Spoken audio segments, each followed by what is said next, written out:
की वस्तुओं के लिए करते हैं। एषः किम, ऐसा का, एतत् किम। हाँ, वैसे ही हम लोग सह माने वह होता है, सह माने दूर की वस्तुओं के लिए करते हैं प्रयोग। कहाँ की वस्तुओं के लिए? हाँ, तो बताओ सह कह पुल्लिंगः, सह कह सा कह और तत् किम। हाँ, बस सिर्फ अंतर है दूर की वस्तुओं के लिए। ठीक। और जैसे इंग्लिश में हम लोग दिस और दैट का प्रयोग करते हैं, वैसे ही संस्कृत में ऐसा और सब का प्रयोग करते हैं।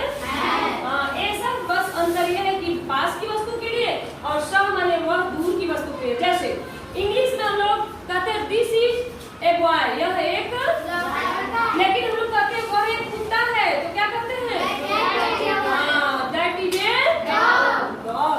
बस वही सेम प्रक्रिया संस्कृत में भी। हर भाषा की अपनी एक मर्यादा होती है।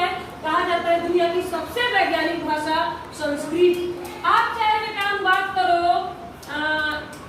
यहाँ से, मान लो एकः एषः विद्यालयः अस्ति, तब भी सही है। आप करो विद्यालयः एकः एषः अस्ति, तब भी सही है। क्योंकि कहा जाता है संस्कृत में कर्ता क्रिया कर्म कहीं भी रहेगा लेकिन अर्थ सही देता, बस विभक्ति का आपको ध्यान देना होता।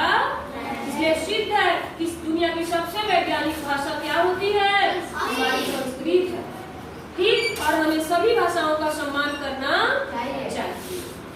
लेकिन इसी को अगर हम बनाए यह एक स्कूल है बेटा, तो पहले स्कूल की इंग्लिश लिखेंगे तो गलत हो जाएगा।